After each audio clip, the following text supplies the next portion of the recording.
বহুদিন আগের কথা, কত বছর আমরা জানি না। একজন প্রতাপশালী বাদশা ছিল, এখনকার বিশ্ব নেতাদের মতোই পরাশক্তি, ওই যে আসহাবুল কাহাফের মতো, বা ওই নমরুদের মতো, বা ওই যে ফেরাউন, তার মতো একজন প্রতাপশালী বাদশা ছিল। তার অধীনে একজন বড় জাদুকর ছিল। কি ছিল? আচ্ছা, মজা আছে, ভালো করে বোঝেন। একটা বড় জাদুকর ছিল। এখনো কিন্তু বহু কান্ট্রি এই জাদুবিদ্যার চর্চা করে, আপনারা জানেন না। ভিতরে ভিতরে জাদুবিদ্যার চর্চা এখনো চলছে। আর এই জাদু সত্য, জাদু সত্য, চোখের বদনজরও সত্য। সায়েন্স বিশ্বাস করুক না করুক, এগুলো সত্য, কারণ কোরআন বলেছে সত্য, ব্যাস সত্য। এই জাদুকরের যখন বয়সটা বুড়ো হয়ে গেল, তখন সে যে আমার তো বয়স শেষ, আমার এই বিশাল জ্ঞানগুলো কি করব? আমাকে একজন বালক এনে দিন, যেই বালককে আমি এসব জাদুবিদ্যা শিখিয়ে দিব। যেরকম ছোট বাচ্চাদের মধ্যে একজন। তো এরকম একটা ফুটফুটে সুন্দর বাচ্চাকে খুঁজে বের করা হলো, যে বাচ্চাটা বিচক্ষণ। একে নিয়ে আসা হলো জাদুকরের কাছে। এবার জাদুকর তাকে জ্ঞান শিখায়, জাদু শিখায়। জাদু শিখাতে শিখাতে শিখাতে শিখাতে সে একটু পরিণত হচ্ছে, মানে কৈশোরে পদার্পণ করলো। এখন সে যখন জাদু শিখতে আসে, আসার পথে রাস্তায় দেখে একজন পাদ্রী আছে। পাদ্রী মানে কি? পাদ্রী মানে দরবেশ, মানে যে আল্লাহ বিশ্বাস করে, হয়তো আগেকার আসমানি কিতাবে সে বিশ্বাস করত। এমন একজন পাদ্রীর সন্ধান সে পায়। সেই পাদ্রীর কাছে গিয়ে বসে। সেই পাদ্রী তাকে আসমানি কিতাবের যে মর্ম, যে বাণী, এগুলো শোনায়। তার কাছে খুব ভালো লাগে যে মাশাআল্লাহ, এটা ইমানের স্বাদ। যখন কোরআন শুনি আমাদের ভালো লাগে না, আসমানি কিতাব যখন শুনে তার কাছে ভালো লাগে। সে বলে যে আমি এটা শিখতে চাই। তখন এই পাদ্রী তাকে বলে, তুমি তো জাদু শিখতে যাও এই বাদশার দরবেশের কাছে, বাদশার জাদুকরের কাছে, যদি ওরা জানতে পারে তাহলে তো সমস্যা। তাহলে উপায় কি? যখন তুমি ওখানে যাবে, যখন দেরি হয়ে যাবে, তখন বলবে বাসার থেকে বের হতে দেরি হয়েছে, বাসার থেকে বের হতে দেরি হয়েছে। আর আমার এখানে বসে যখন বাসায় যাবে, তখন বাসায় গিয়ে বলবে যে ওখান থেকে, ওই যে জাদুকরের কাছ থেকে আসতে দেরি হয়েছে। মানে কৌশল অবলম্বন করতে তিনি শিক্ষা দিলেন। এখানে আমাদেরও নসিহত আছে, সবসময় তো আর মানে একই রকম করে চললে হবে না, কৌশলের প্রয়োজন আছে না? উদউ ইলা সাবিলি রাব্বিকা বিল হিকমা, হিকমার দরকার আছে না? সত্য থেকে সরে গিয়ে নয়, কিন্তু কৌশল তো করার দরকার আছে। তারপর সামনে যান। এবার এই বাচ্চা খুব সুন্দর করে ব্যালেন্স করলো, একবার এখানে যায়, একবার ওখানে যায়। এই করতে করতে ওই যে জাদুকরের ইন্তেকাল হয়ে গেল, মারা গেল জাদুকর। এবার এই বাচ্চার কাছে মাশাআল্লাহ অনেক এলেম কালাম আছে। এদিকে সে পাদ্রীর জ্ঞানে দীক্ষিত হচ্ছে। দীক্ষিত হতে হতে তার মধ্যে আল্লাহ পাকের প্রতি একটা পরিপূর্ণ ঈমান চলে আসে। সে মুসলিম হয়ে গেল, আলহামদুলিল্লাহ। তো মুসলিম হওয়ার পরে একদিন সে যখন বাদশার কাছে যাচ্ছে, রাস্তায় একটা বিশাল জন্তু দেখা যাচ্ছে। বিশাল জন্তু, কিরকম জন্তু আমরা জানি না। ঠিক আছে, দাব্বাতুল আরদ সামনে বের হবে। আমাদের 10টা নিদর্শন আছে বড় বড়, তার মধ্যে একটা হচ্ছে দাব্বাতুল আরদ, জমিন থেকে ফুঁড়ে একটা প্রাণী বের হবে। আর এখন মানুষ এগুলো বিশ্বাস করবে না, আমি জানি। 2 দিন পর নাসা যখন বলবে তখন বিশ্বাস করবে। কথা কি বুঝতে পারছেন? তবে প্রাণী এই পৃথিবীর নিচে আছে। রাসূল সাল্লাল্লাহু আলাইহি ওয়াসাল্লাম বলছেন 10টা আলামত না আসা পর্যন্ত কিয়ামত হবেই। তার মধ্যে একটা হচ্ছে দাব্বাতুল আরদ, জমিন থেকে একটা প্রাণী বের হবে। এবং এই প্রাণী শুধু বেরই হবে না, মানুষের সাথে কথাবার্তা বলবে। এবার মানুষের সাথে কথা বলবে প্রাণী। বিশ্বাস করছেন? এখন বিশ্বাস করছেন না জানি, কিন্তু প্রাণী মানুষের সাথে কথা বলবে। আল্লাহ পাক বলাতে পারেন না? পারেন। আচ্ছা, সামনে যান। ওই প্রাণী যখন দাঁড়িয়ে আছে রাস্তায়, এখন এই বালক বলছে আজকে আমি প্রমাণ করে নিব যে আল্লাহর আনুগত্যশীল ওই পাদ্রী সঠিক নাকি ওই জাদুকর সঠিক। এবার সে একটা ইট হাতে নিল, পাথর হাতে নিয়ে সে বলছে, আল্লাহ, তোমার কাছে যদি ওই জাদুকরের কাজের চাইতে এই পাদ্রীর কাজ বেশি পছন্দনীয় হয়, এই ইটের আঘাতে এই জন্তুকে তুমি মেরে ফেলো আল্লাহ। এ বলেছে বিসমিল্লাহ বলে পাথর নিক্ষেপ করলো। নিক্ষেপ করার সাথে সাথেই জন্তু ডেড।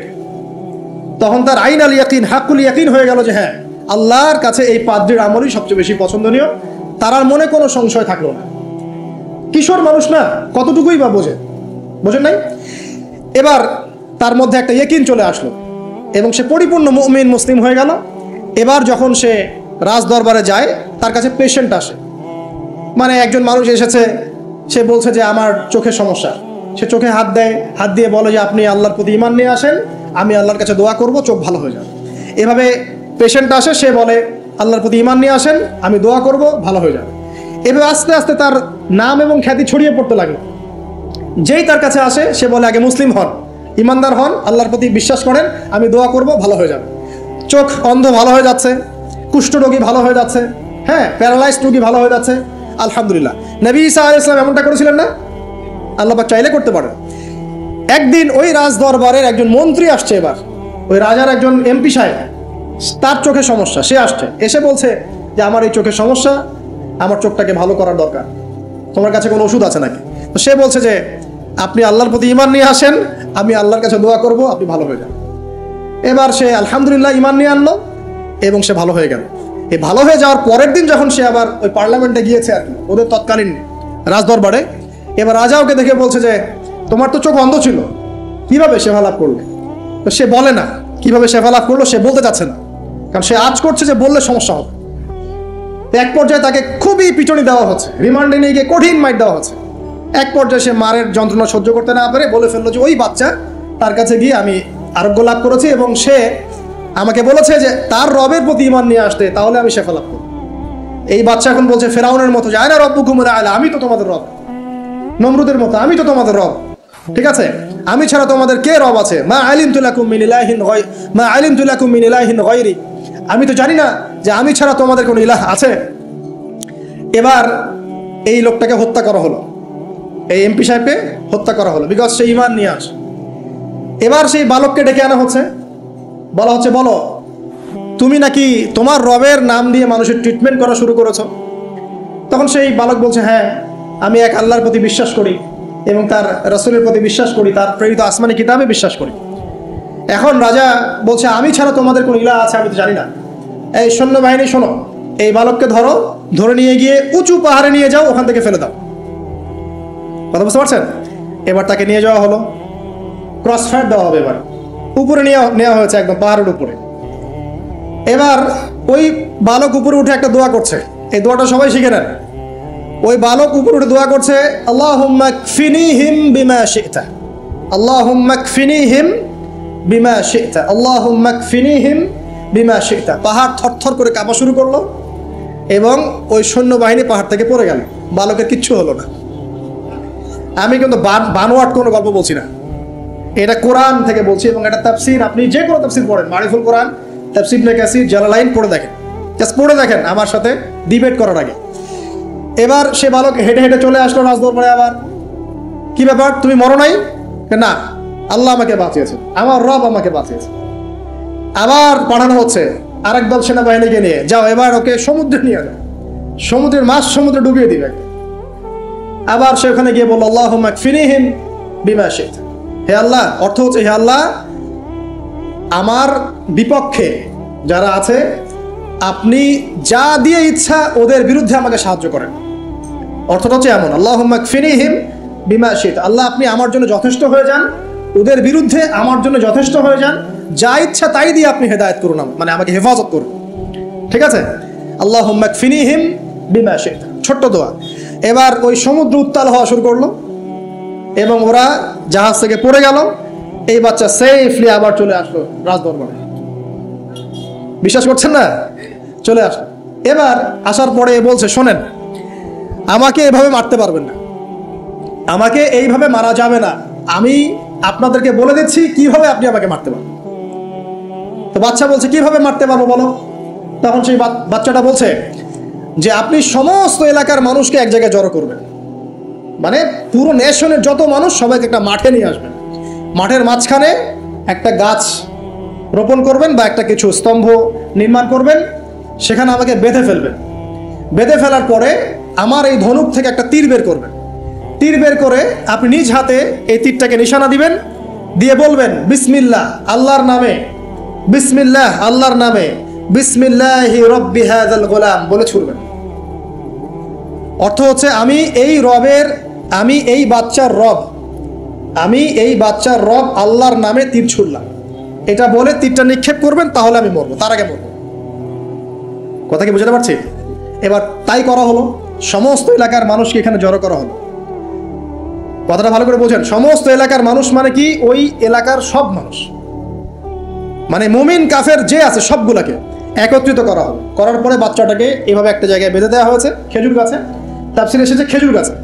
এবার সে এখান থেকে তীর বের করে বাচ্চা বলছে বিসমিল্লাহি রব্বি হাযাল গোলাম, নিক্ষেপ করলো। তীরটা ঠিক আল্লাহ পাকের দৃষ্টি দেখেন এত সূক্ষ্ম, ওইটাই বর্ণনা করেছেন। তীরটা ঠিক বাচ্চার এই জায়গায় লেগেছে, এই যে মাথার এখান থেকে লেগে এদিকে বের হয়ে গেছে। হ্যাঁ, কে বুঝি না? ছেলেটা বাচ্চা বাচ্চা ওই বাচ্চা ছেলেটার এই যে কপালের এই পার থেকে এই পার পর্যন্ত তীর চলে গেল এবং বাচ্চাটা শহীদ হয়ে গেল আলহামদুলিল্লাহ। এবং এই বাচ্চাটা যখন মারা গেল বা শহীদ হয়ে গেল, আর সারা এলাকার মানুষ কি দেখলো? দেখলো যে বাচ্চা তাকে দুইবার চেষ্টা করে মারতে পারে নাই, কিন্তু তার রবের নাম যখন নেওয়া হয়েছে, আল্লাহর নাম নেওয়া হয়েছে, মারতে পেরেছে। দেন অ্যান্ড দেন পুরো এলাকার সমস্ত মানুষ মুসলিম হয়ে গেল। একজন বাচ্চার জীবনের বিনিময়ে সমস্ত এলাকার মানুষ ইসলামের হেদায়েত পেয়ে গেল আলহামদুলিল্লাহ। এবার বাচ্চার মাথা তো আরো খারাপ, একটাকেই সামলাতে পারছিলাম না, এবার তো সমস্ত এলাকার মানুষ মুসলিম হয়ে গেছে। এখন কি করবেন? এখন সেনাবাহিনীকে আদেশ করা হয়েছে সমস্ত মানুষগুলোকে জড়ো করো, জড়ো করে একটা গর্ত খোঁড়ো, একটা গর্ত খুঁড়ে সেখানে আগুন জ্বালাও, আগুন জ্বালিয়ে সমস্ত মানুষকে ফেলে দাও। দৃশ্যটাকে কল্পনা করতে পারছেন? একটা পুরো এলাকার মানুষকে একটা মাঠের মধ্যে একত্রিত করে সেখানে আগুন জ্বালিয়ে সবাইকে সেখানে ফেলে দেওয়া হলো এবং তারা চতুর্দিক থেকে এটাকে অবলোকন করতে লাগলো, মজা উপভোগ করতে লাগলো। এটাই আল্লাহ পাক বলছেন, কুতিলা আসহাবুল উখদুদ ইয হুম আলাইহা কুউদ ওয়া হুম আলা মা ইয়াফআলুনা বিল মুমিনিনা শুহুদ। শেষ পর্যায়ে তাফসীরে এসেছে, শেষ পর্যায়ে একজন মায়ের কোলে একটা ছোট্ট বাচ্চা ছিল। তো সেই মা নিজে লাভ দিবে এটাতে তার কোনো সমস্যা নেই, কিন্তু বাচ্চাটাকে নিয়ে লাভ দেওয়ার জন্য সে ইতস্তত বোধ করছে। তখন আল্লাহ রাব্বুল আলামিন সেই ছোট্ট বাচ্চাটার কোলে, সেই ছোট্ট বাচ্চাটার জবানের মধ্যে আল্লাহর কুদরত নিদর্শন নাজিল করলেন। ওই বাচ্চাটা কথা বলা শুরু করলো। সেই বাচ্চাটা বলল, লা তাখাফি ইয়া উম্মা। এটা শব্দটা এমন এসেছে, ইয়া উম্মা, হে আমার মা, লা তাখাফি, তুমি ভয় করো না, ফাইন্নাকি আলাল হক, কারণ আপনি সত্যের উপর আছেন, লাভ দিন। যারাই সে অগ্নিকুণ্ডে সেদিন লাভ দিয়েছে তারাই জান্নাতের স্বাদ পেয়েছে আলহামদুলিল্লাহ। এই হলো আসহাবুল উখদুদের ঘটনা, যেটা আল্লাহ রাব্বুল আলামিন সূরা বুরুজের মধ্যে বলেছেন। এখানে একটাই শিক্ষণীয় বিষয়, ঈমান এর শক্তি একজন ছোট্ট বালকের মধ্য দিয়ে কিভাবে আল্লাহ রাব্বুল আলামিন পুরো নেশনকে হেদায়েত করতে পারেন। এবং আল্লাহ রাব্বুল আলামিন সমস্ত পরিকল্পনার উপরে মহা পরিকল্পনাকারী, এবং আল্লাহ সুবহানাহু ওয়া তাআলা তাদেরকে চিরস্মরণীয় করে রেখেছেন কোরআনের পাতায়। কিয়ামত পর্যন্ত মানুষ এই ঘটনা পড়বে, তাদের থেকে শিক্ষা গ্রহণ করবে না? তো আল্লাহ রাব্বুল আলামিন সবচেয়ে বেশি স্মার্ট না আমরা সবচেয়ে বেশি স্মার্ট? এরপরে আল্লাহ রাব্বুল আলামিন বলছেন যে তারা ঈমান আনা ছাড়া অন্য কোনো অপরাধ করে নাই। এই মুমিন যারা ছিল, আগুনে লাফ দিয়েছে, এদের কি কোনো অপরাধ ছিল? এদের কোনো অপরাধ ছিল? কি অপরাধ ছিল? তারা শুধুমাত্র কি ছিল? মুমিন ছিল। ঈমান আনার ফলে তাদের এই পরিণতি হয়েছে, তাদেরকে অগ্নিকুণ্ডে লাফ দিতে তারা বাধ্য হয়েছে। যারা দিয়েছে তারা কি জান্নাতি না জাহান্নামী? জান্নাতি। ওই যে বালক যে একা দৃষ্টান্ত স্থাপন করে গেল এবং পুরো নেশনকে হেদায়েত দিয়ে গেল, এই বালক সফল না ব্যর্থ? আল্লাহ রাব্বুল আলামিন যদি চান তাহলে এরকম একজন দুইজন মানুষকে দিয়েও পুরো নেশনকে হেদায়েত করাতে পারেন। এবং যেটা হয়ে গেছে আগে সেটা এই যুগেও সম্ভব না? শুধু সম্ভবই না, বরং আপনাদের চোখের সামনে এটা হয়েছেও, কিন্তু আপনারা সেটা বুঝতে পারেন নাই। আপনাদের চোখের সামনে যুগের পর যুগ এমন ঘটনা ঘটেছেও, কিন্তু আপনারা হয়তো বুঝতে পারেন নাই, ধরতে পারেন নাই। আল্লাহ রাব্বুল আলামিন এমন মানুষদেরকে দিয়ে পুরো নেশনকে হেদায়েত করেন। কিছু মানুষকে আল্লাহ পাক পরীক্ষায় ফেলেন, তাদের মধ্য দিয়ে আল্লাহ পুরো নেশনকে হেদায়েত করতে পারেন আলহামদুলিল্লাহ। তো আল্লাহ পাক এখানে বুরুজ বিশিষ্ট আসমানের কসম করে বলছেন, ওয়াল ইয়াউমিল মাউউদ, এবং আমি আরো কসম করছি প্রতিশ্রুত দিনের। ইয়াউম মানে দিন, মাউউদ মানে হচ্ছে যেই দিনটার ওয়াদা করা হয়েছে, মানে প্রতিশ্রুত দিন। এটা কোন দিন? কিয়ামতের দিন। শুকরিয়া। ওয়াল ইয়াউমিল মাউউদ মানে হচ্ছে কিয়ামতের দিনের কসম। আর কিয়ামতের দিনটা কি? একটা বাক্য উত্তর হচ্ছে ইয়াউমা লা তামলিকু নাফসুন লিনাফসিন শাইআ।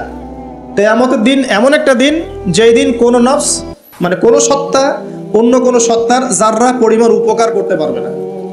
ইয়াউমা লা তামলিকু নাফসুন লিনাফসিন শাইআ ওয়াল আমরু ইয়াউমা ইযিল লিল্লাহ, যেদিন সমস্ত কিছুর দায়িত্ব, আমর, কর্তৃত্ব শুধুমাত্র আল্লাহ পাকের হাতে থাকবে।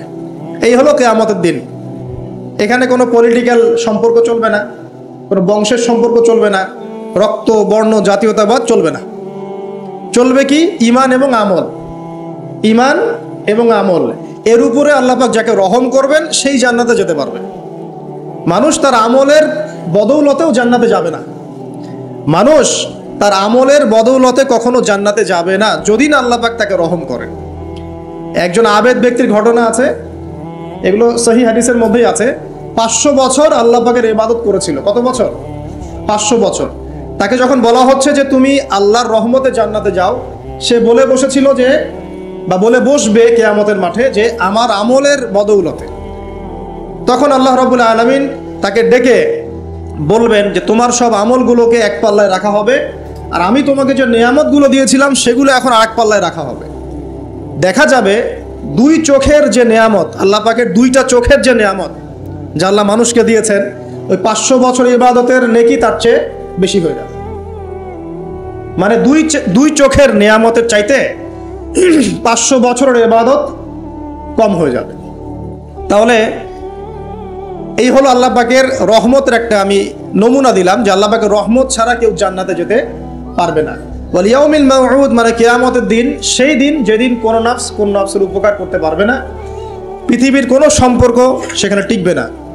সূরা আবাসার মধ্যে আল্লাহ পাক বলছেন ইয়াউমা ইয়াফিরুল মারউ মিন আখি, যেদিন ভাই ভাই থেকে পালিয়ে যাবে, ওয়া উম্মিহি ওয়া আবি, মানুষ তার বাবা এবং মা থেকে পালিয়ে যাবে, ওয়া সাহিবাতিহি ওয়া বানি, তার স্ত্রী পুত্র সন্তান এগুলো থেকে মানুষ পালিয়ে যাবে। লিকুল্লি ইমরিইম মিনহুম ইয়াউমাইযিন শা'নুন ইউগনি, সেই দিন প্রত্যেক মানুষ নিজের নফসের কথা নিয়েই ব্যস্ত থাকবে। সবাই বলবে ইয়া নফসি ইয়া নফসি। তবে শুধু একজন ব্যক্তি আছেন এই পুরো মহাবিশ্বে, যিনি বলবেন ইয়া উম্মতি ইয়া উম্মতি। তিনি কে?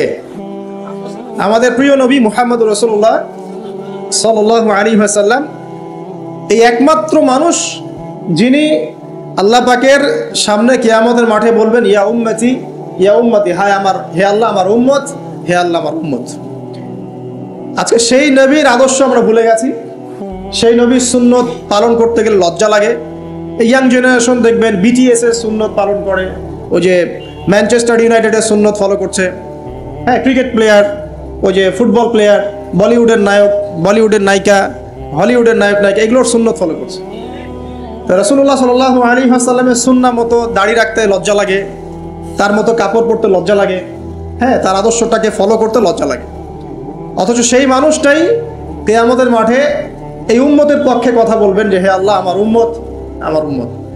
আর এই মানুষটাকেই জীবিত অবস্থায় 15 বার হত্যা করার চেষ্টা করা হয়েছিল। তাকে নবী মুহাম্মদ সাল্লাল্লাহু আলাইহি ওয়াসাল্লামকে বিস্তারিত জানতে বিশ্ববিখ্যাত বই আর রাহিকুল মাখতুম এটা পড়ে দেখেন। জীবন রাসূল সাল্লাল্লাহু আলাইহি ওয়াসাল্লামের পবিত্র জীবনের উপরে একটা সেরা বই আর রাহিকুল মাখতুম পড়ে দেখেন। তাকে প্রায় 15 বার হত্যা করার চেষ্টা করা হয়েছে এবং তাকে প্রায় 16টা গালি খেতে হয়েছে সারা জীবনে। কতগুলা? যার চরিত্রের মধ্যে যাররা পরিমাণ কোনো পঙ্কিলতা নাই, তাকে মানুষ 16টা গালি দিয়েছে। মানুষ বলেছে এই ব্যক্তি জাদুকর, সাহের, নাউজুবিল্লাহ। এই ব্যক্তি কাযযাব, নাউজুবিল্লাহ, মিথ্যাবাদী। মিথ্যাবাদী না, কাযযাব মানে মহা মিথ্যাবাদী। কাযযাব মানে কি? মহা মিথ্যাবাদী। তারপরে বলা হচ্ছে এই ব্যক্তি সাহের, জাদুকর। এই ব্যক্তি হচ্ছে মজনুন, পাগল। এগুলো মানুষ বলেছে আইয়ামে জাহিলিয়াতের মানুষ।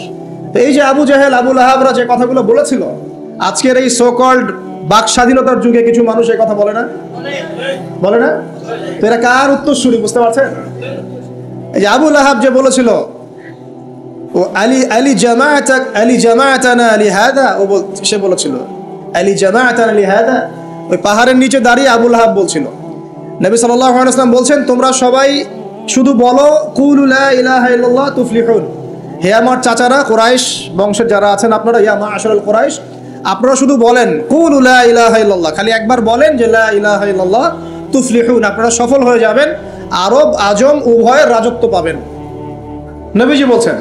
তখন আবু লাহাব হাততালি দিয়ে বলছিল আলি হাদা জামাআতানা, এই জন্য আমাদেরকে এখানে একত্রিত করেছো। তখনই হাততালি দিয়ে পাথর নিয়ে রাসূল সাল্লাল্লাহু আলাইহি ওয়াসাল্লামের দিকে নিক্ষেপ করেছে। নাউযুবিল্লাহ। তো তখনই আল্লাহ পাক আয়াত নাজিল করলেন। কোন আয়াত? তাব্বাত ইয়াদা আবি লাহাবিন ওয়া তাব, ধ্বংস হোক আবু লাহাবের দুই হাত, যে দুই হাত দিয়ে সে পাথর নিক্ষেপ করেছে, ওয়া তাব, এবং সে নিজেও ধ্বংস হোক। দেখেন, কিয়ামত পর্যন্ত কোরআন থাকবে না, এই সূরাটা থাকবে না। তো কিয়ামত পর্যন্ত মানুষ কোরআন তেলাওয়াতের মধ্য দিয়ে আবু লাহাবকে গালি দিবে, দিবে না? কিয়ামত পর্যন্ত মানুষ কোরআন তেলাওয়াতের মধ্য দিয়ে আবু লাহাবকে কিন্তু অভিসম্পাত করতে থাকবে যে তুমি ধ্বংস হও, তোমার 2 হাত ধ্বংস হোক। এই হলো নবী সাল্লাল্লাহু আলাইহি ওয়াসাল্লামের শান। তাকে কষ্ট দিচ্ছে মানুষ, বলছে যে মুহাম্মদ সাল্লাল্লাহু আলাইহি ওয়াসাল্লাম এমন ব্যক্তি যার সন্তান জীবিত থাকে না, পুত্র সন্তান জীবিত থাকে না। তখন আল্লাহ রাব্বুল আলামিন আয়াত নাজিল করলেন, ইন্না আ'তাইনাকাল কাউসার, নিশ্চয়ই আমি আপনাকে কাউসার মহান মর্যাদা দিয়েছি। এটা শুধু হাউজে কাউসারই নয়, কিন্তু হাউজে কাউসার সহ এই যে দুনিয়ার তার সম্মান, তার নাম শুনলে আমরা দরুদ পড়ি, তার ইজ্জত, তার শান শওকাত, এগুলোও কাউসার, সবই কাউসার।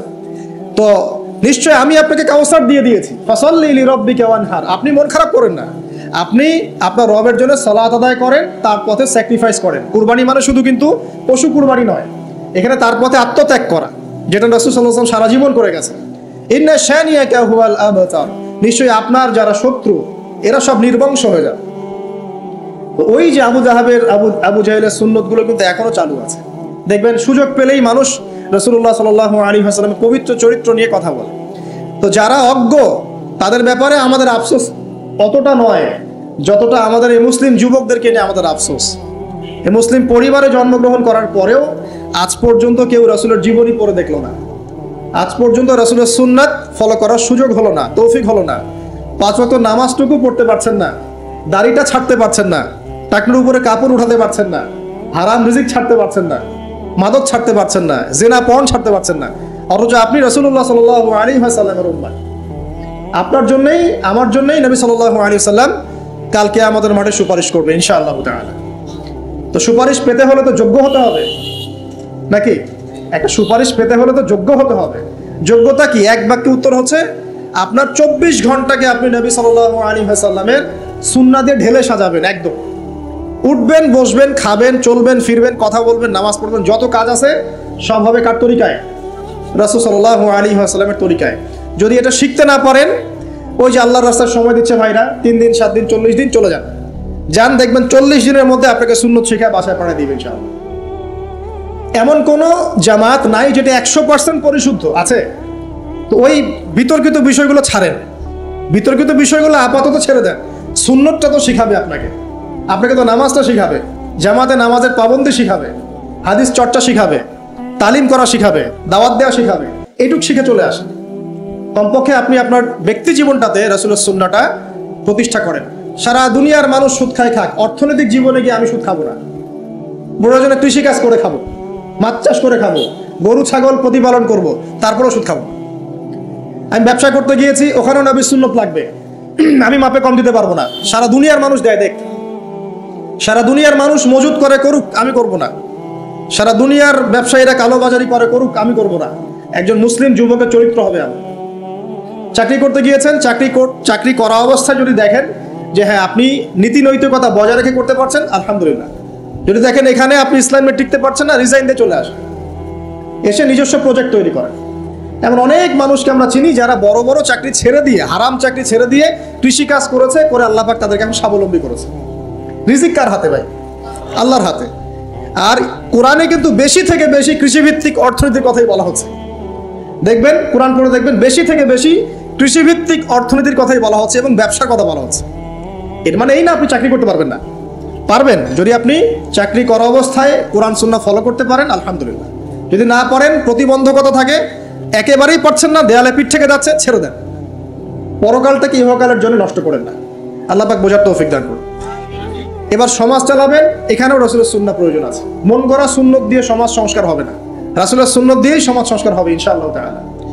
দাওয়াতি কাজ করব, সেখানেও রাসূলের সুন্নত লাগবে। মন গড়া স্টাইলে দাওয়াতি কাজ করা যাবে না। যেটা বলবো, যেটা করব, যেটা মানুষের জন্য কল্যাণকর মনে করবো, এটা রাসূলের পক্ষ থেকে দলিল থাকতে হবে। আল্লাহ পাক আমাদেরকে বোঝার তৌফিক দান করুন, আমিন। এবং এখানে শৈথিল্যতা প্রদর্শন করা যাবে না দাওয়াতের ক্ষেত্রে। গোল আলু মার্কা সব তরকারিতেই চলে, এমন চললে হবে না। আবার খুব চরমপন্থী, মানে পান থেকে চুন খসলেই একজনকে খারেজি ফতোয়া দিয়ে একদম ভিতরে ঢুকাই দিচ্ছে, এইসব চলবে না। মধ্যমপন্থী তরিকা লাগবে। ওয়াকাযালিকা জাআলনাকুম উম্মাতান ওয়াসাতা, আল্লাহ পাক বলছেন এভাবেই আমি তোমাদেরকে মধ্যমপন্থী উম্মত করেছি। মধ্যমপন্থী উম্মত, যারা শৈথিল্যতা প্রদর্শন করবে না, আবার চরমপন্থীও হবে না। চরমপন্থায় কি কোনো লাভ হয়? চরমপন্থায় কি ইসলামের উল্টা ক্ষতি হচ্ছে? আবার শৈথিল্যতাবাদী ওই আকীদায় চলে গেলে সমস্যা। তো তখন দেখা যাবে হারাম হালাল সব গুলাই ফেলছেন, আর একটা গোলালু মার্কা কনসেপ্ট নিয়ে কবরে যাওয়া লাগতেছে। আল্লাহ পাক বোঝার তৌফিক দান করুন, আমিন। তো এক কথায় প্রিয় ভাইয়েরা, ওই কিয়ামতের মাঠে রাসূলুল্লাহ সাল্লাল্লাহু আলাইহি ওয়াসাল্লামই একমাত্র সত্তা যিনি পুরো উম্মার জন্য সুপারিশ করবেন ইনশাআল্লাহ।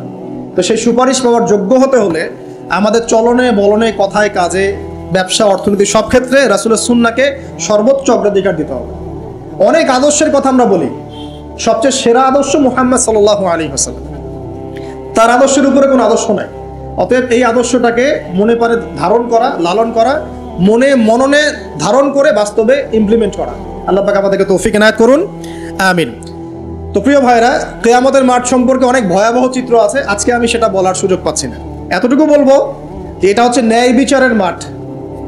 এখানে যাররা পরিমাণ বান্দার হক নষ্ট করে পার পাওয়া যাবে না। আল্লাহ পাকের সাথে জড়িত হাজারটা পাপ থাকলেও আল্লাহ পাক মাফ করতে পারেন, ঠিক আছে, কিন্তু বান্দার সাথে জড়িত হক থাকলে বান্দার কাছেই ক্ষমা নিতে হবে। আর একটা পাপ নিয়ে কবরে যাওয়া যাবে না, একটা পাপ, সেটা কি? সেটা হলো শিরকের পাপ। শিরিকের পাপ নিয়ে কবরে যাওয়া যাবে না। বেঁচে থাকতেই শিরিকের সাথে সম্পৃক্ত যত আকীদা আমল আছে তওবা করতে হবে, ছাড়তে হবে। আল্লাহ রাব্বুল আলামিন আমাদেরকে শিরিক এবং কুফর থেকে হেফাজত করুন, আমিন। আল্লাহ পাক এর পরের আয়াতে বলছেন ওয়া শাহিদি ওয়া মাশহুদ। একটা চমৎকার ঘটনা আসবে সামনে ইনশাআল্লাহ, মনোযোগ ধরে রাখেন। আল্লাহ বলছেন ওয়া শাহিদি ওয়া মাশহুদ, আমি আল্লাহ কসম করছি শাহেদের এবং মাশহুদের। শাহেদ কি? তাফসীরের কিতাবে এসেছে শাহেদ মানে হচ্ছে জুমার দিন। কোন দিন? জুমার দিন। এই যে দেখেন, জুমার দিনে মুসলিমদের একটা কাজ কমন, সেটা হলো গোশতের দোকানে দাঁড়িয়ে গরুর গোশত কেনা। সকাল সকাল দেখবেন জুমার দিনে হাজির কসাইয়ের দোকানে, আজকে জুমার দিন গরু খাইতেই হবে, নাকি ভাই? কথাটা কি ঠিক না বেঠিক? দেখবেন শহরের যতগুলো কসাইখানা আছে সকাল সকাল হাজির, জুমার দিন গোশত খাইতে হবে। অথচ জুমার দিনটা এত ইম্পর্টেন্ট, এই দিনে দোয়া কবুল হয়। যে কোনো দোয়া আল্লাহর কাছে চাবেন কবুল হবে। এই দিনে সূরা কাহাফ পড়তে হয়, এই দিনে তাড়াতাড়ি মসজিদে আসতে হয়, গোসল করে সুগন্ধি মেখে সুন্দর কাপড় পরে ইমামের কাছাকাছি এসে বসতে হয়। তাহলে প্রত্যেক কদমে 1 বছরের রোজা, 1 বছরের তাহাজ্জুদের নেকি হয়। তো জুমার দিন খুবই ইম্পর্টেন্ট। দেখবেন জুমার দিনে কি করে? গরুর গোশত খাবে, খাওয়াই লাগবে। মুরগি খাওয়া তো যাবেই না, সবজি খাওয়া যাবেই না, ঠিক আছে। তারপরে স্ত্রী সন্তান বউ বাচ্চাকে নিয়ে সকাল সকাল বের হয়ে চলে গেলাম, সারা বিকেল ঘুরতেছি, রাত্রে ঘুরতেছি, সন্ধ্যায় ঘুরতেছি। মানে ওই দিনটা দেখবেন গান বাজনা, পার্টি, এই বিয়ের অনুষ্ঠান, এই জন্মদিন, এই ওরিয়েন্টেশন, এই অমুক তমুক সব জুমার দিনে। অথচ জুমার দিনটাকে আল্লাহ পাক দিয়েছেন ওয়া শাহিদ, সাক্ষ্যদাতা। মানে জুমার দিন আপনাকে সাক্ষী দিবে আপনি এই দিন কি করেছেন। জুমার দিনের কাজগুলো পড়ে নেবেন বই থেকে। আল্লাহ পাক তৌফিক দান করুন, আমিন। ওয়া মাশহুদ, এবং মাশহুদের কসম করছি। মাশহুদ কি? মাশহুদ মানে আরাফার দিন। কোন দিন? আরাফার। এটা কোন দিন? যুব সমাজকে জিজ্ঞাসা করেন, বলতে পারবে না। আরাফার দিন কোন দিন? এখনকার তরুণ প্রজন্ম দেখেন আরাফার দিন কোন দিন বলতে পারবে না। জিজ্ঞাসা করেন পর্যায় সারণীতে ওই যে মৌলের নাম, হাইড্রোজেন থেকে একদম শেষ পর সব বলে দিবে, পারমাণবিক ভর, পারমাণবিক সংখ্যা সব বলে দিবে। ফিজিক্সের প্রশ্নগুলো জিজ্ঞাসা করেন, সব বলে দিবে। ওই যে হায়ার ম্যাথ আছে, হায়ার ম্যাথের প্রশ্ন বলে দিবে। বায়োলজির যে কঠিন কঠিন বৈজ্ঞানিক নামগুলো আছে না, ব্যাঙের বৈজ্ঞানিক নাম, অমুকের তমুকের, মানুষ সব বলে দিবে। বলেন মাশহুদ কাকে বলে? ওয়া শাহিদি ওয়া মাশহুদ, আয়াতটা শুনেছো কখনো? বলবে শুনি নাই। এই হলো অবস্থা, শিক্ষা সিস্টেমের এই হলো অবস্থা। কেউ কি বলেছে যে ডাক্তার হওয়া যাবে না, ইঞ্জিনিয়ার হওয়া যাবে না, বা জেনারেল লাইনে পড়া যাবে না? এমনটা কি কেউ বলেছে? কিন্তু কোরআন সুন্নাহর জ্ঞানকে বিসর্জন দিয়ে, ওই জ্ঞানটাকে বিসর্জন দিয়ে তোমাকে ডাক্তার হতে হবে? আমার তো মাঝে মাঝে মনে হয় যে এইসব সেকশনে এই সায়েন্টিফিক পড়াগুলোর পাশাপাশি মানবিক কিছু পড়াশোনা দেওয়া দরকার। আগে মানুষ বানানো দরকার, কিভাবে পেশেন্টদের সাথে ভালো ব্যবহার করতে হয় শেখানো দরকার, কিভাবে একজন অসুস্থ মানুষের সাথে ভালো বিহেভ করতে হয় শেখানো দরকার। খালি কিভাবে ইনজেকশন পুশ করতে হয় আর কিভাবে ওষুধ দিতে হয় এটুকু শেখানো যথেষ্ট না। একটা বিহেভিয়ার, মানবতা শেখানো দরকার। একটা ইঞ্জিনিয়ারকে শেখান যে চুরি করা হারাম, তাকে শেখান আগে, নাহলে বড় হয়ে অনেক বড় ইঞ্জিনিয়ার হতে পারে কিন্তু দেখবেন ভিতরে চুরি করছে। তো একটা মানবিক শিক্ষার দরকার আছে, হিউম্যান বিহেভিয়ার শেখানো দরকার। তো এই শিক্ষাগুলো কে দিবে? কোরআন দিবে, হাদিস দিবে, রাসূলের সুন্নাহ দিবে। তখন গিয়ে তো সে পরিপূর্ণ মানুষ হবে। আর যাদের মধ্যে এই দুইটা শিক্ষা একত্রিত হবে দেখবেন তারা সোনার মানুষ হবে ইনশাআল্লাহ। তো এই দুইটা শিক্ষাকে আমরা অর্জন করতে পারি না? কেউ কি বলেছে জেনারেল লাইনে পড়া বাদ দিয়ে দাও, বাদ দিয়ে একদম সবাই মৌলবী হয়ে যাও? সবাই যদি আলেম হয়ে যায় তাহলে ভাই সামরিক ক্ষেত্রে কে কাজ করবে, প্রশাসনে কে কাজ করবে, জনপ্রতিনিধি কে হবে, ইসলামিক ব্যাংকিং সেকশন কে চালাবে? ঠিক আছে না, সব সেকশনে মানুষের প্রয়োজন আছে না? তো সব সেকশনে মানুষের দরকার আছে, কিন্তু সেই মানুষগুলোর আত্মাটাকে কোরআন সুন্নাহর আধ্যাত্মিকত্ব দিয়ে ঢেলে সাজাতে হবে। আল্লাহ পাক তৌফিক এনায়েত করুন, আমিন। যদি অমুসলিম হয়, অমুসলিম হওয়ার পরেও যদি সে তার ধর্ম মেনে চলে, দেখবেন সেও কিন্তু ভালো মানুষ হবে। আসলে যারা এই বিশ্বে ফাসাদ সৃষ্টি করে বেড়াচ্ছে, এদের সাথে ধর্মের কোনো সম্পর্ক নাই। যারা এই বিশ্বে ফাসাদ সৃষ্টি করছে, এদের সাথে আসলে ধর্মের কোনো সম্পর্ক নাই। সে যদি সত্যিকার অর্থেই তার ধর্ম পালন করত, তাহলে কিন্তু সে তার ধর্মের প্রতি অনুগত থাকতো। কোনো ধর্ম কি বলেছে বিনা বিচারে বা নিষ্পাপ মানুষকে হত্যা করো? কোনো ধর্ম, একটা রিলিজন আমাকে দেখান যে বলেছে মিথ্যা কথা বলো, হারাম খাও, সুদ খাও, বেপর্দায় চলো, নগ্ন হয়ে চলো? একটা ধর্ম বলেছে? তাহলে প্রত্যেকটা ধর্মের মূল কথাগুলো কিন্তু মোটামুটি একরকম। তো সবাই যদি সবার ধর্ম মেনে চলে, কোনো সমস্যা? এরপরে যে পড়াশোনা করে দেখবে যে হ্যাঁ ইসলামী চূড়ান্ত রিলিজন, এর মধ্যে সমস্ত বিষয়ের সমাধান আছে, এটা ফাইনাল টেস্টিমেন্ট, তখন সে মুহাম্মদ সাল্লাল্লাহু আলাইহি ওয়াসাল্লামের আনুগত্য করবে, সাক্ষ্য দিবে আশহাদু আল্লা ইলাহা ইল্লাল্লাহ ওয়া আন্না মুহাম্মাদান আবদুহু ওয়া রাসূলুহু, মুসলিম হয়ে যাবে ইনশাআল্লাহ। মুসলিম হলেই, কালিমা পড়লেই একদিন না একদিন সে জান্নাতে যাবে ইনশাআল্লাহ তাআলা, যদি তার আকীদার মধ্যে শিরক না থাকে, কুফর না থাকে, আমলে বেদাত না থাকে, হারাম রিজিক না থাকে। আল্লাহ পাক আমাদেরকে পরিপূর্ণ মুসলিম হওয়ার তৌফিক এনায়েত করুন, আমিন। এই যে মাশহুদ বলছিলাম, আরাফার দিন, আরাফার দিন নিয়ে আমার স্বতন্ত্র একটা লেকচার আছে, ওইটা দেখে নিন। আরাফার দিনের ফজিলত, এর যে তাৎপর্য, এবং এই দিনে নবী সাল্লাল্লাহু আলাইহি ওয়াসাল্লামের একটা বিদায় হজের ভাষণ আছে, এটা নিয়ে আমি স্বতন্ত্র একটা খুতবা দিয়েছি, শুনে নেবেন ইনশাআল্লাহ। আর বাসায় গিয়ে অবশ্যই আর রাহিকুল মাকতুম বইটা পড়বেন, এখানে সমস্ত বিষয়গুলো লেখা আছে। এই তিনটা কসম, পুরো মহাবিশ্বের কসম, তারপরে হচ্ছে কিসের, কিয়ামত দিবসের কসম, আর এই যে জুমা এবং আরাফার দিবসের কসম। কসমগুলো কি বড় বড় না, ছোট ছোট? বিশাল বিশাল কসম, মানে বিশাল বিশাল কসম নিয়ে আল্লাহ রাব্বুল আলামিন এখন একটা বড় ঘটনা বলতে যাচ্ছেন। সিকোয়েন্সটা দেখেন, বড় বড় কিছু কসম আল্লাহ করলেন, মহাবিশ্বের কসম, বিশাল বিশাল নক্ষত্রের কসম, ঠিক আছে? জুমার দিন বড় দিন, আরাফার দিন বিশাল দিন, এবং কিয়ামতের দিন একটা ভয়াবহ বিশাল দিন। এই সমস্ত বিশাল বিশাল বিষয়গুলোর কসম করে আল্লাহ পাক বলছেন কুতিলা আসহাবুল উখদুদ। কি কথা? কুতিলা আসহাবুল উখদুদ। আসহাবুল উখদুদ ধ্বংস হয়েছে। কে আসহাবুল উখদুদ? সামনে যাই, মজার একটা ঘটনা আসবে। আন-নারি যাতিল ওয়াকুদ, যখন আগুন দাউ দাউ করে জ্বলছিল, আসহাবুল উখদুদ ধ্বংস হয়ে গেছে যখন আগুন দাউ দাউ করে জ্বলছিল। ইযহুম আলাইহা কুউদ, এবং আসহাবুল উখদুদের লোকরা এই আগুনের কুণ্ডলীর চারপাশে বসেছিল। মনে করেন এখানে বিশাল একটা আগুন জ্বালিয়ে রাখা হয়েছে, এখানে দাউ দাউ করে আগুন জ্বলছে, আর কিছু মানুষ তার চারপাশে বড় বড় কুরসিতে, চেয়ারে হেলান দিয়ে বসে মজা উপভোগ করছে। এই হলো আসহাবুল উখদুদ। এদেরকে আল্লাহ পাক বলছেন এরা ধ্বংস হোক। কুতিলা আসহাবুল উখদুদ ওয়া হুম আলা মা ইয়াফআলুনা বিল মুমিনিনা শুহুদ। তারা বসে বসে কি করছিল? তারা বসে বসে দেখছিল যে মুমিন মুসলিমদের সাথে কি নির্যাতন করা হচ্ছে।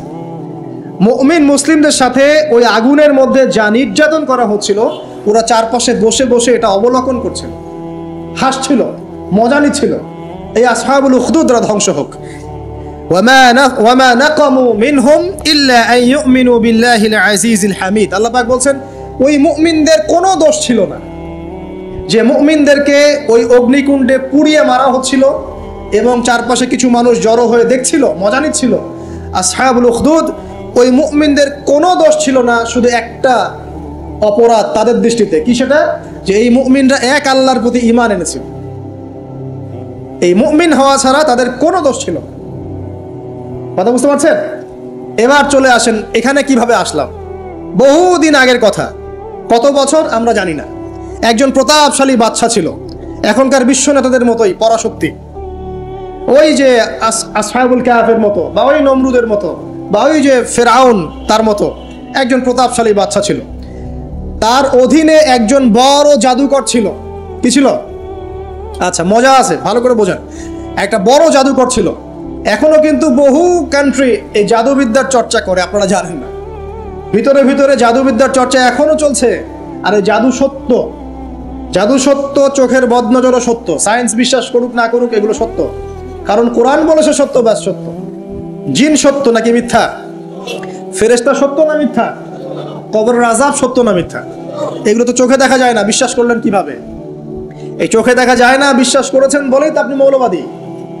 চোখে দেখা যায় না, অহেতুক বিশ্বাস করছেন, অতএব আপনি একজন মৌলবাদী মানুষ। বুঝতে পারছেন? তো এই বিষয়গুলো বিশ্বাস না করলে কি আপনি মুমিন হতে পারবেন? আচ্ছা, কবরের আযাব সত্য না মিথ্যা আমরা বিশ্বাস করেছি, তোমরা মরার পরে বিশ্বাস করো। আমরা মরার আগেই বিশ্বাস করেছি, তোমরা মরার পরে বিশ্বাস করো। তারপর তোমরা পাক্কা মৌলবাদী হয়ে যাবে। মরার পরে যখন কঠিন কবরের আযাব শুরু হবে, দেখবা যে আইন আল ইয়াকিন। ইয়াকিন কয়েক প্রকার হয়। একটা হচ্ছে আপনার আইন আল ইয়াকিন, হাক্কুল ইয়াকিন, এরকম কথা আছে কোরআনে। মানে আইন আল ইয়াকিন মানে যে চোখে দেখলাম এবার বিশ্বাস করলাম। রব্বানা আবসারনা ওয়া সামি'না ফারজি'না না'মাল সালিহান ইন্না মুকিনুন। আছে না সূরা আলিফ লাম মিম সিজদা? হাফেজে কোরআন যারা আছেন, আল্লাহর সামনে জাহান্নামীরা বলবে, রব্বানা, হে আমাদের রব, আবসারনা, এই যে দেখলাম, তোমার আযাব দেখেছি আমরা, এখন পরকালের কথা, ওয়া সামি'না, এই যে শুনতে পাচ্ছি এখন আযাব, ফারজি'না, আমাদেরকে ফিরিয়ে দিন। কোথায় ফিরিয়ে দিবে? দুনিয়ায়। না'মাল সালিহান, আমরা সৎ কাজ করব, ইন্না মুকিনুন, আমাদের ইয়াকিন হয়ে গেছে। তার মানে সবাই বিশ্বাস করবে একদিন না একদিন, তাই তো? এই ঈসা ইবনে মারইয়ামকে যে মানুষ বলছে ক্রুসিফাইড, তাকে ক্রুসিফাইড করা হয়েছে, তিনি মারা গেছেন, নাউজুবিল্লাহ, বলা হচ্ছে না? আচ্ছা, ঈসা ইবনে মারইয়াম যখন নেমে আসবেন সবাই বিশ্বাস করবে না? সূরা মাইদায় এই জন্যই বলা হচ্ছে যে ঈসা ইবনে মারইয়ামকে যখন পাঠানো হবে, একজন আহলে কিতাব বাকি থাকবে না যে তার প্রতি ঈমান নিয়ে আনবে না। এমন একজন মানুষ তখন খুঁজে পাওয়া যাবে না যে তার প্রতি ঈমান আনবে না আহলে কিতাবদের মধ্যে। ঈসা ইবনে মারইয়ামকে ক্রুসিফিকশন করা হয় নাই। ঈসা ইবনে মারইয়ামকে আল্লাহ রাব্বুল আলামিন তার কাছে উঠিয়ে নিয়েছেন। আর যে আল্লাহ পুরো মহাবিশ্ব চালাতে পারেন, সে একজন মানুষকে উঠাতেই পারেন। এটার এমন কি বিষয় যে আল্লাহ রাব্বুল আলামিন আপনার দেহের মধ্যে রূহ রেখে দিয়েছেন, তার হুকুমে বের হয়ে চলে যাবে। সে আল্লাহ রাব্বুল আলামিন রাসূল সাল্লাল্লাহু আলাইহি ওয়াসাল্লামকে মেরাজে উঠিয়ে নিতে পারেন। সিম্পল। শেষ করি, সূরাটার সামনে যাই। আল্লাহ রাব্বুল আলামিন এরপর যেটা বলেছেন যে ইন্নাল্লাযীনা, ওদের পরিণতি কি হবে যারা এই কাজটা করলো? ইন্নাল্লাযীনা ফাতানুল মুমিনিনা ওয়াল মুমিনাত সুম্মা লাম ইয়াতুবু ফালাহুম আযাবু জাহান্নাম। যারা মুমিনদের সাথে এমন নির্যাতন করলো, কি করলো? আগুনে পুড়িয়ে জীবন্ত মেরে ফেললো। যারা মুমিনদের সাথে এমন দৃষ্টান্ত স্থাপন করলো, নির্যাতন করলো, ফিতনায় ফেললো এবং তওবা করে ফিরেও আসলো না, আল্লাহ পাক বলছেন নিশ্চয়ই তাদের জন্য যন্ত্রণাদায়ক শাস্তি আছে জাহান্নামে। ওয়ালাহুম আযাবুল হারিক, এবং তাদের জন্য মর্মান্তিক শাস্তি অপেক্ষা করছে। কাদের জন্য? যারা মুমিনদেরকে ফিতনায় ফেলেছে, কষ্ট দিয়েছে, নির্যাতন করেছে, নিপীড়ন করেছে। তারপর আল্লাহ পাক বলছেন ইন্নাল্লাযীনা আমানু ওয়া আমিলুস সালিহাত লাহুম জান্নাতুন তাজরি মিন তাহতিহাল আনহার। আর যারা এই পরীক্ষায় উত্তীর্ণ হয়ে গেল, যাদেরকে আসহাবুল উখদুদরা ফেলে দিল গর্তে, যারা আগুনে লাফ দিল, অগ্নি পরীক্ষা দিল, আল্লাহ পাক বলছেন এরা সফল হয়েছে, এরা জান্নাতে যাবে যার তলদেশ দিয়ে নহর সমূহ প্রবাহিত হচ্ছে। আলহামদুলিল্লাহ। ওয়া যালিকাল ফাউজুল কাবীর। আর এটা হচ্ছে সবচেয়ে বড় সাফল্য। এটাই হচ্ছে সাফল্যের চূড়ান্ত সংজ্ঞা। দুনিয়াতে আপনি কতটুকু খাচ্ছেন, পড়ছেন, কতটুকু ব্যবসা বাণিজ্য করছেন, কতটুকু স্ট্যাটাসের মালিক, এটা বড় কথা নয়। আপনি দিন শেষে জান্নাতে যেতে পারবো কিনা, এটাই বড় কথা। যদি জান্নাতে যেতে পারি, ইনশাআল্লাহ তাআলা আমরা সফল। যদি জান্নাতে যেতে ব্যর্থ হই, আল্লাহ না করুক, তাহলে আমাদের চেয়ে ব্যর্থ এই মহাবিশ্বের কোনো সৃষ্টি নাই। আল্লাহ পাক বোঝার তৌফিক এনায়েত করুন, আমিন। আল্লাহ পাক এরপরে বলছেন ইন্না বাতশা রাব্বিকা লাশাদীদ। জেনে রাখো, যারা আল্লাহর বিরোধিতা করবে, তার নবী, তার আসমানি কিতাব এবং দ্বীনের বিরোধিতা করবে, তাদের জন্য আল্লাহর শাস্তি আছে। এই শাস্তিটা প্রচণ্ড কঠিন। ইন্না বাতশা রাব্বিকা লাশাদীদ। আল্লাহ পাকের শাস্তি প্রচণ্ড কঠিন। আমরা একটা কনসেপ্ট লালন করি মাথায়, আল্লাহ পাক গফুর রহিম, রহমানুর রহিম, ঠিক আছে, তাই না? একই সাথে আল্লাহ পাক কিন্তু শাদীদুল ইকাবও বটে। আল্লাহ পাক একই সাথে কিন্তু কঠোর শাস্তিদাতাও বটে।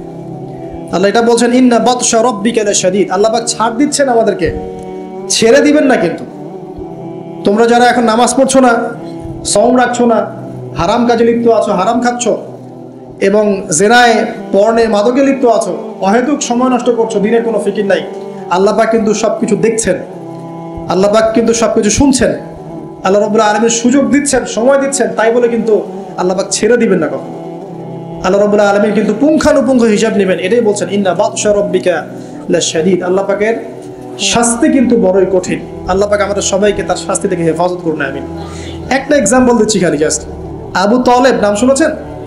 কে ছিল? রাসূল সাল্লাল্লাহু আলাইহি ওয়াসাল্লামের চাচা। দীর্ঘদিন, বছরের পর বছর তিনি নবী সাল্লাল্লাহু আলাইহি ওয়াসাল্লামকে সাপোর্ট করেছেন। যদিও তিনি মুসলিম হননি, কিন্তু সাপোর্ট করেছেন, ফাইন্যান্সিয়াল সাপোর্ট, সোশ্যাল সাপোর্ট, তাকে সাপোর্ট দিয়েছেন, কিন্তু শেষমেশ তিনি লা ইলাহা ইল্লাল্লাহ পড়তে পারেন নাই, মুমিন মুসলিম হননি। কিন্তু নবীকে এমনভাবে সাপোর্ট দিয়েছেন যেটা আরবের কেউ দেয়নি তাকে। তাহলে এই ব্যক্তি কি পাবে পরকালে? সাহাবীরা জিজ্ঞাসা করছেন, আপনার চাচার কি হবে পরকালে? রাসূলুল্লাহ সাল্লাল্লাহু আলাইহি ওয়াসাল্লাম বলছেন, আমার চাচা আমাকে অনেক অনেক খেদমত করেছে, উপকার করেছে দিনের জন্য, কিন্তু ঈমান নিয়ে আসে নাই। যদি সে ঈমান নিয়ে আসতো আমি তার প্রতি সুপারিশ করতাম। তিনি চাচাকে বলেছিল না, খালি একবার বলেন লা ইলাহা ইল্লাল্লাহ, আমি আপনার জন্য আল্লাহর কাছে সুপারিশ করবো। তিনি ঈমান নিয়ে আনেননি। এই কারণে জাহান্নামের সবচেয়ে নিম্নতর শাস্তি তাকে দেওয়া হবে। সেটা কি? তাকে আগুনের এক জোড়া জুতা পরিয়ে দেওয়া হবে। আগুনের এক জোড়া জুতা, এই আগুনের এক জোড়া জুতাতেই নাউজুবিল্লাহ তার মাথার যে মগজ, এই মগজটা টকবক করে ফুটতে থাকবে। ইন্না বাতশা রাব্বিকা লাশাদীদ, কিভাবে বুঝাবে? এটা হলো আবু তালেবের ব্যাপার। তাহলে যারা এখন প্রকাশ্যে ইসলামের এগেইনস্টে কথা বলছে, কাজ করছে, সুন্নতের খেলাফ কাজ করছে, আমরা নামাজ পড়ছি না, সুদ খাচ্ছি, ঘুষ খাচ্ছি, দুর্নীতি করছি, আমাদের কি হবে? জাস্ট নিজের ফিকির করেন, ডান বাম সব ভুলে যান, নিজের কবরের ফিকির করেন, জাস্ট নিজের কবরের ফিকির করেন। আপনি আমি কবরে গেলে কি করবো এই ফিকির করেন, দেখবেন নিজে ভালো হলে সব ভালো হয়ে যাবে ইনশাআল্লাহ। নিজে ভালো হবো না, কিছুই ভালো হবে না। আল্লাহ পাক আমাদের সবাইকে আল্লাহর আযাব থেকে বাঁচান, আমিন। আল্লাহ পাক আযাবের কথা বলছেন, সাথে এটাও বলছেন ইন্নাহু হুয়া ইউবদিউ ওয়া ইউঈদ ওয়া হুয়াল গফুরুল ওয়াদুদ। আল্লাহ পাক কঠিন শাস্তিদাতা বটে, তবে আল্লাহ রাব্বুল আলামিন সবকিছু সৃষ্টি করেছেন, আবার তার দিকেই সবকিছু ফিরে আসবে, এবং তিনি হচ্ছেন পরম প্রেমময় একজন সত্তা। কেউ যদি আল্লাহকে ভয় করে ইনস্ট্যান্ট তওবা করে ফিরে আসে, তার জীবনে যত গুনাহ থাক আল্লাহ পাক মাফ করে দিবেন। আপনি যদি সারা জীবন শিরিক করে থাকেন, যেটা মহাপাপ, জুলমান আযীম, এখনই যদি তওবা করে ফিরে আসেন, আপনার সমস্ত পাপ তো আল্লাহ পাক মাফ করে দিবেনই, আপনার গুনাহগুলোকে নেকি দিয়ে পরিবর্তন করে দিবেন। তো আল্লাহ পাক প্রেমময়, ওয়াদুদ একজন সত্তা। তো আমরা আল্লাহ পাকের দয়া যদি চাই, আল্লাহ পাকের প্রেম ভালোবাসা চাই, তাহলে আল্লাহর মারিফত লাগবে না, আল্লাহকে চিনতে হবে না, আল্লাহর আনুগত্য লাগবে না, তার রাসূলের আনুগত্য লাগবে না, কোরআন সুন্নাহ ফলো করতে হবে না। এগুলো করার পর ইনশাআল্লাহ আমরা আল্লাহ পাকের রহমত পাবো, ইনশাআল্লাহ আমরা আশাবাদী। আল্লাহ পাক আমাদেরকে তার রহমত দিয়ে ঘিরে রাখুন, আমিন। ওয়া হুয়াল গফুরুল ওয়াদুদ যুল আরশিল মাজিদ। আল্লাহ পাক বলছেন তিনি মহান আরশের অধিপতি। আরশ সম্পর্কে একদিন বলেছি আমি যে এই কুরসিটাই মহাবিশ্বকে ঘিরে রাখছে, আর এই কুরসিটা আরশের তুলনায় এমন যে একটা মরুভূমিতে একটা ঢাল ফেলে দেন, একটা মরুভূমির মধ্যে একটা থালাকে ফেলে দেন, অনুপাতটা যেমন হবে, আরশ আর কুরসির অনুপাতটা এমন। আরশটা এত বিশাল যেটা 8 জন ফেরেশতা ধরে রেখেছে, তার উপরে আল্লাহ রাব্বুল আলামিন আরশে আযীমে সমুন্নত। তো সে আল্লাহকে চিনতে শিখুন, আল্লাহর আনুগত্য করতে শিখুন। আল্লাহ পাক তৌফিক দান করুন। ফাআলুল লিমা ইউরিদ, আল্লাহ পাক যা ইচ্ছা তাই করতে পারেন। হাল আতাকা হাদিসুল জুনুদ, হে নবী মুহাম্মদ সাল্লাল্লাহু আলাইহি ওয়াসাল্লাম, তোমার কাছে কি এই সেনাবাহিনীর খবর পৌঁছেছে? এটাকে ফেরাউন ওয়া সামুদ, ফেরাউন এবং সামুদের বিশাল পরাক্রমশালী এই ফোর্সের কথা তোমার কাছে কি পৌঁছেছে? এই আসহাবুল উখদুদের সেনাবাহিনীর কথাই বলেন, আর ওই যে ফেরাউন বা নমরুদ বা সামুদ, আদ জাতির কথাই বলেন, এরা সবাই কিন্তু আল্লাহর গজবে ধ্বংস হয়ে গিয়েছে। আল্লাহ রাব্বুল আলামিনের কাছে সবাই তুচ্ছ। আমরা আল্লাহ রাব্বুল আলামিনের ক্ষমতার কাছে তুচ্ছ। তাই এই নশ্বর দুনিয়ায় আল্লাহর অবাধ্যতা করে উদ্ধত অহংকারী হওয়ার কোনো মানে হয় না। আল্লাহ পাক আমাদের সবাইকে বিনয়ী বানিয়ে দিন, আল্লাহর প্রতি আনুগত্যশীল বানিয়ে দিন। বালিল্লাযীনা কাফারু ফি তাকযীব, বরং যারা কুফরি করছে এরা তো মিথ্যা প্রতিপন্ন করছে। ওয়াল্লাহু মিন ওয়ারাইহিম মুহীত, আল্লাহ রাব্বুল আলামিন কুফারদেরকে চতুর্দিক থেকে ঘিরে রেখেছেন। বাল হুয়া কুরআনুম মাজিদ, আর এই যে কথাগুলো বলা হলো এগুলো কোনো অলীক গল্প নয়, বরং এটা হচ্ছে কুরআনুম মাজিদ ফি লাওহিন মাহফুজ, যেটা লাওহে মাহফুজ থেকে নাজিল হয়েছে। আল্লাহ রাব্বুল আলামিন আমাদের সবাইকে এই সূরাটা থেকে শিক্ষা নেওয়ার তৌফিক দান করুন। খুব সংক্ষেপে যদি সামারি করি, তাহলে এই সূরার মধ্যে আল্লাহ রাব্বুল আলামিন বিশাল বিশাল বিষয়ের কসম করেছেন, এবং বিশাল বিষয়ের কসম করে আল্লাহ পাক বড় একটা ঘটনা বলছেন, যে ঘটনার মধ্য দিয়ে একজন যুবককে দিয়ে আল্লাহ রাব্বুল আলামিন পুরো কওমকে হেদায়েত করছেন। একজনের জীবনের বিনিময়ে আল্লাহ পাক পুরো জাতিকে হেদায়েত করলেন। তো সেটা যদি আল্লাহ ওই যুগে করতে পারেন, এখনো করতে পারেন। এখানে আল্লাহর কাছে তারা সাফল্য মণ্ডিত হয়েছে যারা ঈমান এনেছিল, আর যারা ওদেরকে আযাব দিয়েছে, আগুনে পুড়িয়ে মেরেছে, এদেরকে আল্লাহ পাক জাহান্নামী ঘোষণা করেছেন। আল্লাহ পাক বলেছেন আমি শুধু গফুর রহিমই নই, আমি বরং শাদীদুল ইকাব, কঠিন শাস্তিদাতাও বটে। ইতিহাস ঘেটে দেখো, ফিরআউন, নমরুদ, যত বড় বড় জুনদের অধিকারী যারা ছিল, এদেরকে কিন্তু এই পৃথিবীতে সাস্টেইন করতে দেওয়া হয় নাই। যারা আল্লাহর আনুগত্য দাসত্ব করেছে, এদেরকেই আল্লাহ রাব্বুল আলামিন সম্মানিত, পুরস্কৃত করেছেন। যারা করে নাই, তাকযীবের মধ্যে ছিল, এদেরকে আল্লাহ পাক ধ্বংস করেছেন। আল্লাহ রাব্বুল আলামিন বলছেন শেষে গিয়ে, এগুলো কোনো অনেক গল্প কাহিনী নয়, বাল হুয়া কুরআনুন মাজিদ, এটা হচ্ছে সম্মানিত, মহিমান্বিত কোরআন, ফি লাউহিন মাহফুজ, যেটা লাউহে মাহফুজ থেকে আল্লাহ রাব্বুল আলামিন পৃথিবীতে আমাদের জন্য নাজিল করেছেন। আল্লাহ সুবহানাহু ওয়া তাআলা আমাদের সবাইকে এই সূরাতুল বুরুজের মধ্যে যে ঘটনা, আসহাবুল উখদুদের ঘটনা, এখান থেকে শিক্ষা নেওয়ার তৌফিক এনায়েত করুন। আমিন। আল্লাহ পাক আমাদের সবাইকে প্রকৃত মুমিন মুসলিম হওয়ার তৌফিক দান করুন। আল্লাহ পাক আমাদের সবাইকে মধ্যমপন্থী হওয়ার তৌফিক দান করুন। রাসূলুল্লাহ সাল্লাল্লাহু আলাইহি ওয়াসাল্লামের সুন্নত মেনে চলার তৌফিক দান করুন। একই সাথে আমরা দোয়া করি, আল্লাহ পাক তার শাস্তি থেকে আমাদেরকে হেফাজত করুন এবং তার রহমতে আমাদেরকে অলঙ্কৃত করুন। আল্লাহ রাব্বুল আলামিন যেন আমাদের সবাইকে মাফ করে দেন এবং কোরআনওয়ালা বানিয়ে দেন, সুন্নতওয়ালা বানিয়ে দেন, দ্বীনের জন্য কিছু করার তৌফিক আল্লাহ পাক দান করেন। আমিন। ঈমানের উপর দৃঢ়তা, ইস্তেকামা আল্লাহ পাক দান করেন। আমিন।